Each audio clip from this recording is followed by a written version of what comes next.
Pinag-usapan si Uncle Reed sa social media na nag-viral. Mahigit 1,600 na video. Ito ang ating topic ngayon. At mag-subscribe na sa Lexan Hiking TV!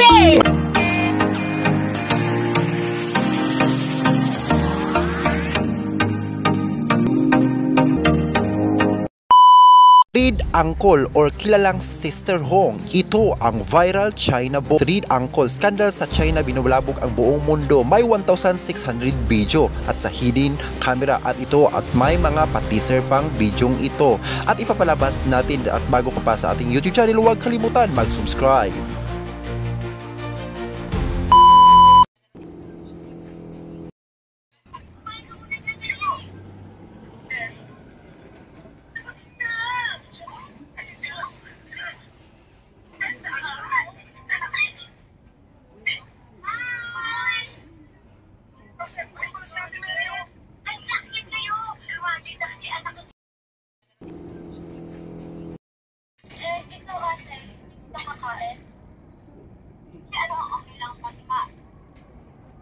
Ayun kasi ako. Intermittent diet ako ngayon, ma. Intermittent? Oo. Tingnan lang. Sino po ba si Sister Hong? Ito ang ating pag-usapan sa China scandal. Binulabog ang buong mundo. Kahit saan kang platform at kilala natin si Sister Hong. At ating subaybayan at ating kilalanin ang kanyang buong pagkatao. At bakit po ba siya nadakip at kinulong?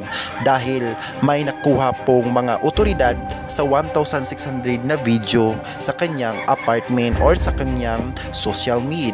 Ito ang ating pag-usapan. Bakit po ba nagawa ni Sister Hong? Dahil sabi-sabi nila na si Sister Hong ay ang kanyang negosyo ay bawat video ay may halagang pera. Kaya ito ay nanegosyo na niya ang kanyang mga video at kaya rineport agad siya sa mga pulis. Nag-usapan sa buong mundo at kininig talaga sa buong mundo ang bawat video ni Sister Hong. At may mga maestro or mga teacher pa na nakukuha at nadamay kasi po si Sister Hong ay nagmukha siyang babae, no? At nagawa talaga niya at nabighani talaga niya ang mga bawat isa at biktima niya, mga lalaki na nakukuha niya, no? Pero hindi po alam sa mga taong nabiktima niya na may hidden camera pala siya.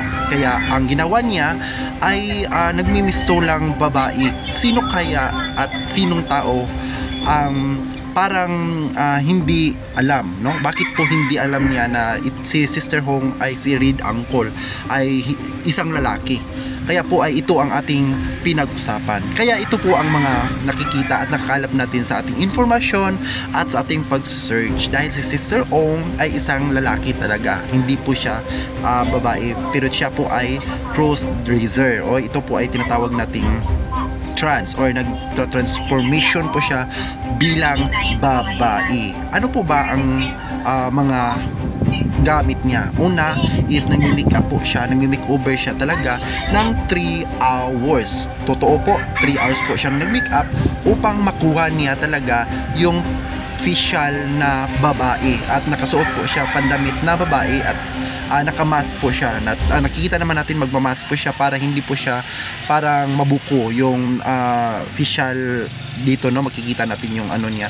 Pero ito po ang ating pinakamainit na usapin. Bakit po may mga taong nakukuha niya na mga gyms instructor at mga teacher at iba't ibang mga lalaki na mga ang iba po yung model, may mga regular customer din siya, mga regular client. Kaya po ito ang ating mainit na pag-usapan. Kaya nagtaka po tayo, no? Bakit po 1,600 na mga tao na nabiktima niya, no? Kaya po ay parang sa akin parang yung panga natin yun, no?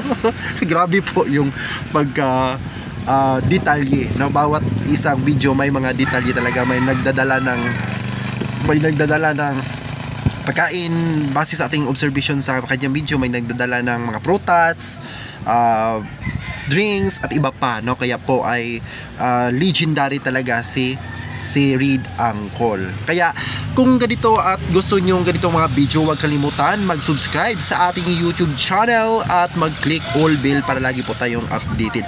At hanggang dito na lang tayo at mag-subscribe at laging mag-update sa ating mga panibagong video. Maraming salamat.